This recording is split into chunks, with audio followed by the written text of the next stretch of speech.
Welcome to The Last Generation, the podcast where lived experience meets lasting change. I'm your host, Donna Simmons, author of Ashes to Flame, Transforming Trauma into Purpose, also a survivor, advocate, and truth teller.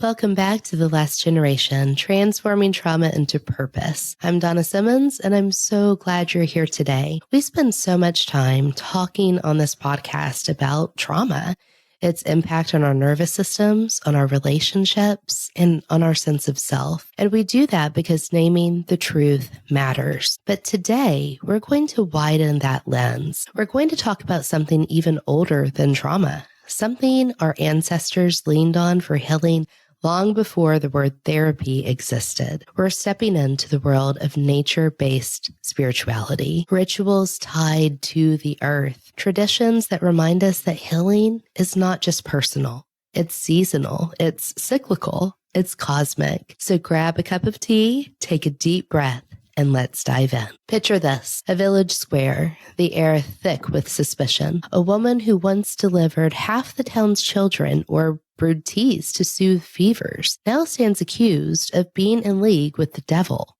Her crime wasn't sorcery, it was knowledge. Knowledge of herbs, of cycles, of the body's ability to heal itself. And knowledge is dangerous to those who thrive on control. The witch trials were never really about witches. They were about silencing, about fear of women who would not bend, fear of traditions that lived outside the church walls, fear of those who held power that couldn't be sanctioned, purchased, or legislated. With torches in hand and sermons on their lips, entire communities became convinced that the healer at their door was suddenly the enemy of God. Fast forward to today. We may not gather in a square with pitchforks anymore, but the spirit of the witch trial is alive and well. We hear it in the way that this administration and those who cheer it on turns marginalized people into targets. We see it when women are stripped of bodily autonomy, when survivors are shamed into silence, and when new ideas about family, identity, or healing are branded as dangerous threats. The rhetoric may be dressed in modern language, but it carries the same venom. Control through fear. And just like centuries ago, the finger pointing is loud, public, and merciless. Then it was midwives, widows, and herbalists. And now it's activists, spiritual seekers, immigrants, and anyone who dares to challenge the sanctioned story of who gets to belong and who must be cast out. Then it was pyres and nooses. Today, it's laws, policies, and platforms weaponized to burn reputations and futures instead of flesh. But here's what history teaches us about all of that. Truth outlives terror. Ritual, connection, and healing survived the flames. The wisdom of earth-based practices, grieving, honoring cycles, finding belonging in community, that never died. And that matters because in moments when fear rises again, we are called not just to remember the cost of silence, but to reclaim the medicine those accused witches carried. The courage to live in rhythm with ourselves and the world, even when power tries to erase it. And that brings us here.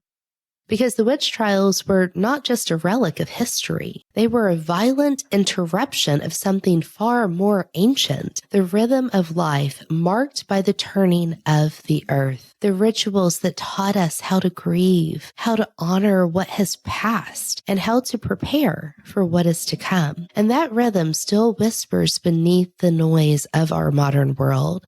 It's why holidays like Samhain have endured, even as though they were repackaged into costumes and candy. If you strip away the mask, though, you'll find a sacred practice, a fire burning against the chill, fields cleared after harvest, families gathering in the hush of late autumn, the air heavy with wood smoke, tables laden with the last fruits of the season, and doorways marked with offerings for ancestors who once walked these same paths. Samhain was never meant to frighten.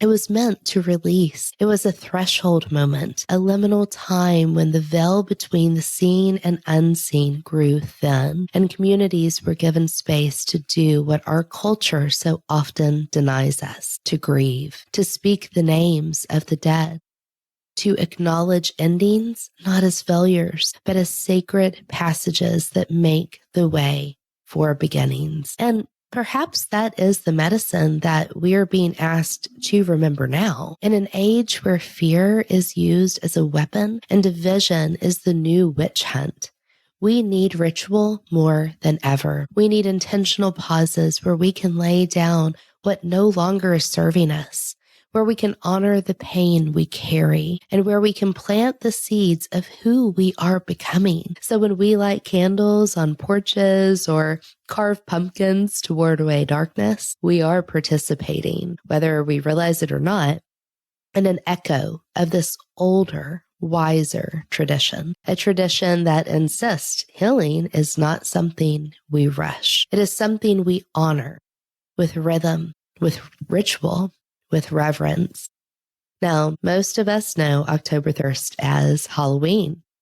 Costumes, candy, parties, and while there is lots of joy in that, the original intent of this time was something so much deeper. For the Celts, Samhain marked the end of the harvest and the beginning of winter, the Celtic New Year. It was a time to acknowledge death, endings, and transitions. Imagine living in a time when survival depended on what you'd harvested. Samhain was the moment to face reality. Some things, some people would die. The fields would grow quiet, and in that stillness, there was space for grief and reflection. But Samhain wasn't only about death, it was about the veil thinning between worlds. People believed that this was the time their ancestors could visit. Messages could come through dreams. Their intuition was sharpened. Bonfires were lit not just to keep away spirits, but to honor them. Families set places at the table for their dead. And here's the truth.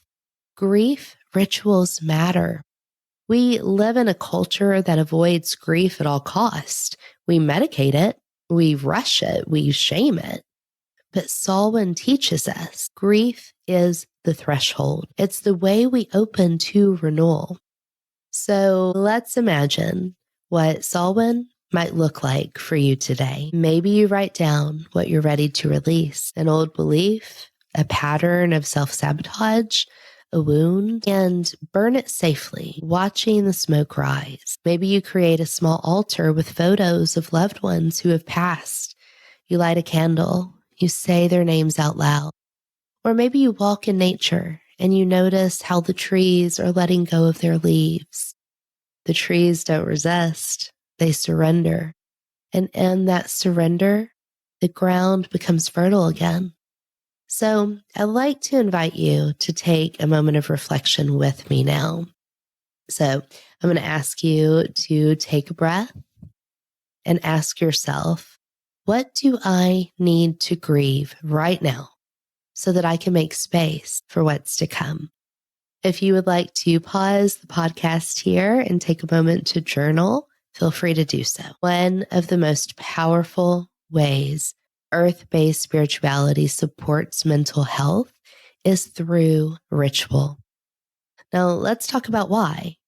Trauma is chaos. It interrupts predictability. For children who've lived through trauma, the nervous system learns that life is unsafe.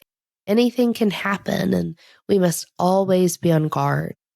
But rituals bring the opposite message. They say to us, This practice happens every day at this time. This happens every season. It's something you can expect. It's something that you can find rest in. So lighting a candle every evening becomes a cue to the nervous system. It's time to settle. Taking a walk at the same hour each morning says, The world is steady, even if my emotions may not be right now. And neuroscience backs this up.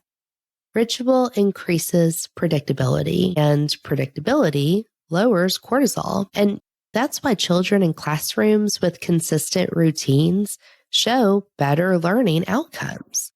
The brain can't take in new information when it feels unsafe. Ritual builds that safety. But it's not just about predictability. Ritual also provides containment. So trauma makes our emotions feel like tidal waves a lot of times. It may be overwhelming, endless, but ritual gives shape. It says we begin here and we end here. And that's why even simple things like writing in a gratitude journal or doing a 5-minute breathing practice help us to regulate ourselves. They give emotion a safe container to be experienced with them.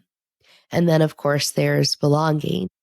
When you join others in ritual, a seasonal festival, a circle, a shared meal, you're reminded, I'm not alone in this. And that's medicine for the isolation that trauma breeds. Hey friends, if something in these words stirs the ancient part of you that remembers, the part that longs for rhythm, meaning, and renewal, I've created something to help you answer that call. When you subscribe on our website, you'll receive a free Roots and Rituals healing guide for immediate download. Inside, you'll find gentle, earth-centered practices to help you release what's heavy, reclaim what's sacred, and begin your own ritual of renewal. Go to traumatopurpose.com and click on the Last Generation link. Subscribe and get your free downloadable tool today. Abercrombie Kids knows how to make outfitting easy. Mix and match sets are their ultimate outfit hack for fall. Their sweatshirts and sweatpants are super cozy, and they always have the cutest colors and patterns. Shop fall's easiest outfit at Abercrombie Kids in the app, online, and in stores.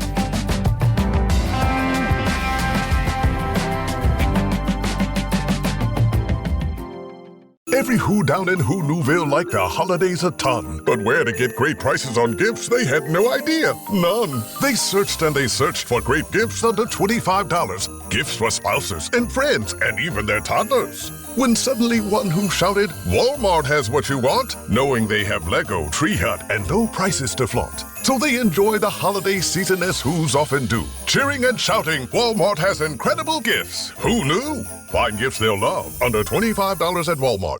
So there are some practical practices that you can begin implementing in your day right now to start building these rituals for yourself. And maybe that shows up as setting an intention while you sit down to have your coffee or tea in the morning. You can create seasonal altars that shift with the year, maybe flowers in springtime, leaves in the fall, stones or pine cones in winter.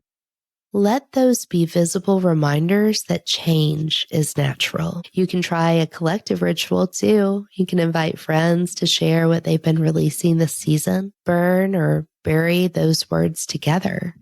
Rituals don't need to be grand. They just need to be consistent and intentional. And let's be real honest here. So many of us participate in these seasonal rituals anyway through decorating, enjoying our favorite flavored coffees or teas of the season, and communing with friends and family during the holidays. Earth-based traditions are not evil. They are efforts at connection with each other, as well as ourselves and one source. And another way that earth-based traditions support healing is through plants. For thousands of years, herbs have been companions for body and spirit. Think of how different that feels compared to taking a pill with no relationship. When you steep chamomile for sleep, you're engaging your senses, the scent, the warmth, the taste, the steam that rises from the cup. That process itself is grounding. So a few examples of herbs that are very commonly used include lavender, and that has been shown to calm the nervous system. A few drops of essential oil on your pillow can ease anxiety and help you sleep. Ashwagandha is an adaptogen that helps regulate stress responses. Mugwort is something that's becoming increasingly popular as well, and it's been used traditionally for dreams and intuition. It's always good to research dosage and safety with mugwort, though, and that applies to any herbs that I mention on here. And of course, always consult with your physician to make sure that there's no interactions between certain herbs and any medications that you may be on. Rosemary is another one. It's not just for cooking. It symbolizes remembrance, and burning it can be a ritual of honoring ancestors. And I would be remiss if I didn't mention smudging with sage or Palo Santo because it has become so popular. And it is important, of course, to honor cultural roots and not exploit sacred practices. So you may choose to implement alternatives like cedar, rosemary, or even cinnamon sticks. And those offer the same cleansing without ritual appropriation. Now, I will say on that topic, though, that I am firmly of the mindset that we are at our most powerful when we put into practice that which we have a natural inclination towards. So if sage and Palo Santo are your thing, use them. And remember, supplements aren't a cure-all. They do work best as companions to ritual because the act of preparing, inhaling, sipping, all of this encourages the parasympathetic nervous system, telling the body, you're safe. So let's take this opportunity to slow down here and really step into what these traditions offer us when we weave them back into the themes that we've been working with throughout this podcast. Self-reflection, attachment, complex PTSD, hyperindependence. I don't just want you to hear these ideas. I want you to be able to experience them. So as I speak, I invite you to imagine, picture yourself inside these rituals. Let them work on you. So let's take another opportunity for self-reflection here. Imagine this. It's evening time. The sun has set. You turn off the lights in your room and strike a single match. The flame flickers as you light a candle. And in that moment, the space shifts. The ordinary becomes sacred. You sit down, journal open, pen in hand, and the question arises, what am I carrying today? Maybe you notice your body feels heavy with old memories. Maybe your chest tightens at the thought of tomorrow. But as you gaze at that flame, you realize this moment is meant for you. No judgment, no deadlines, just you, your breath, your thoughts, and the quiet companionship of the fire. This is self-reflection as a ritual. Instead of an intellectual exercise, it becomes embodied. The flame steadies your breath, and you remember, I am still here, and I am still becoming. Now, picture yourself standing at dawn. The first light of day is spreading across the horizon. And no matter how many times you've seen the sun rise, it's a miracle every time. The light always returns. It has never abandoned you, not once in your life. For those of us who didn't grow up with secure attachment, this is radical. The earth is our secure base. The sun rises whether we are worthy or unworthy, whether we are joyful or despairing. The trees bloom again, even if last year's storms broke their branches. The tide keeps its rhythm, even if no one is watching. So close your eyes now and imagine this rhythm as a parent who never fails you. The natural world whispers, I am here. You are safe. You can trust me. And this is what attachment can feel like when we anchor it in the cycles of nature. So let's go deeper now. Imagine living with complex PTSD, carrying a body that never turns off its alarm system. You're always scanning. You're always on edge. Now picture walking into a forest. The ground is soft under your feet. You hear the crunch of leaves, the wind moving through branches, birds calling in the distance. The air smells of pine and earth. And slowly your body starts to sync with the rhythm around you. The forest isn't rushing. It isn't anxious. It just does. You sit down against the trunk of an old oak tree. Your breath starts to slow to match the tree's stillness. You place a hand against its bark, and for a moment you imagine your nervous system grafting into its calm. The hypervigilance loosens its grip. This is ritual too. It doesn't need incense or chants, just presence, just rhythm. The nervous system learning again. Not everything is danger. Some things, like this tree, are steady. And finally, imagine this. You are standing in a circle around a fire. Others are beside you. Some are strangers, some are friends, and some are ancestors you feel but can't see. Each of you holds a slip of paper, and on it you've written something you're ready to release. Fear, shame, a toxic relationship, the need to always do it alone. One by one, each person steps forward, throws their paper into the flames, and watches it burn. And when it's your turn, you notice your hands tremble a little. But as the paper ignites, a rush of relief comes. You are not the only one releasing. You are not carrying this burden alone. The fire carries it for you. The circle holds you, and you're letting go. Hyperindependence tells us that we must do everything alone, but ritual reminds us we were never meant to. Healing is communal. And transformation is collective. So do you feel the thread? Each of these points, reflection, attachment, regulation, belonging, these aren't just ideas. They're invitations to make ritual of your healing, to light candles and ask yourself hard questions, to look at the sunrise and feel secure attachment in your bones, to lean against a tree and let your nervous system find safety again, to gather in circle, real or imagined, and remember that you are not alone. These are not just practices of the past.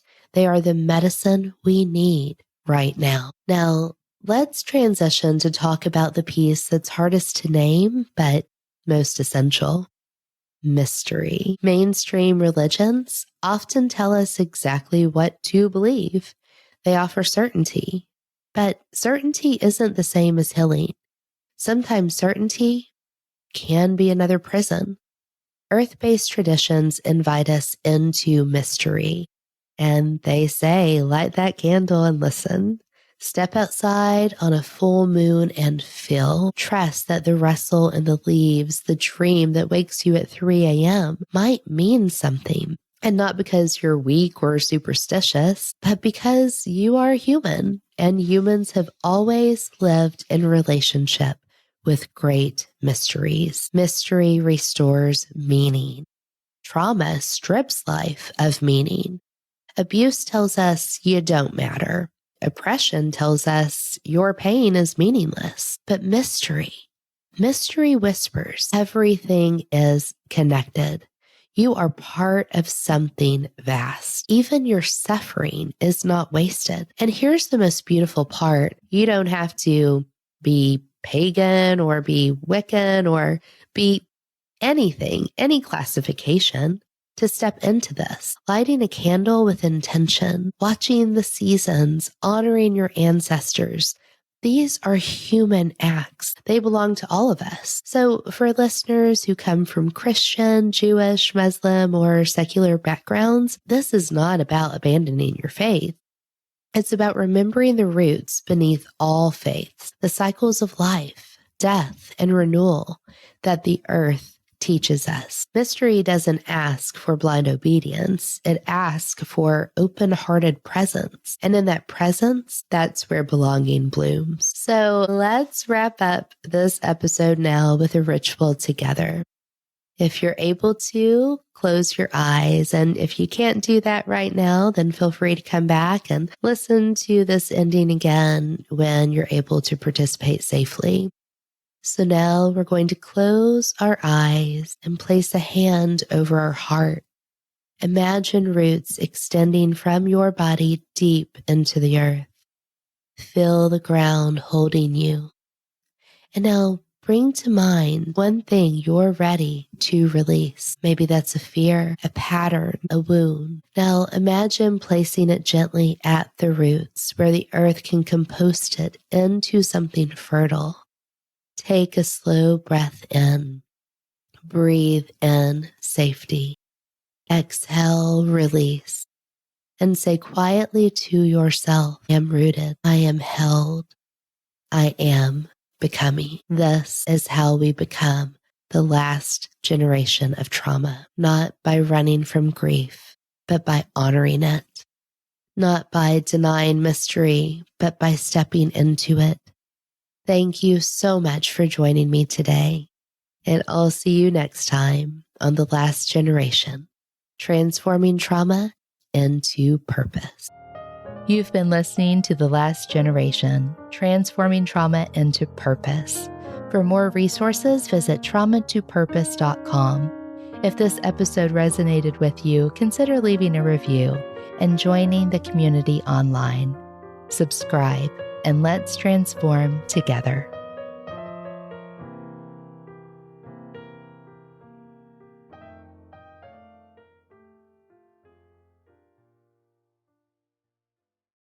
This podcast is part of the Sound Advice FM network.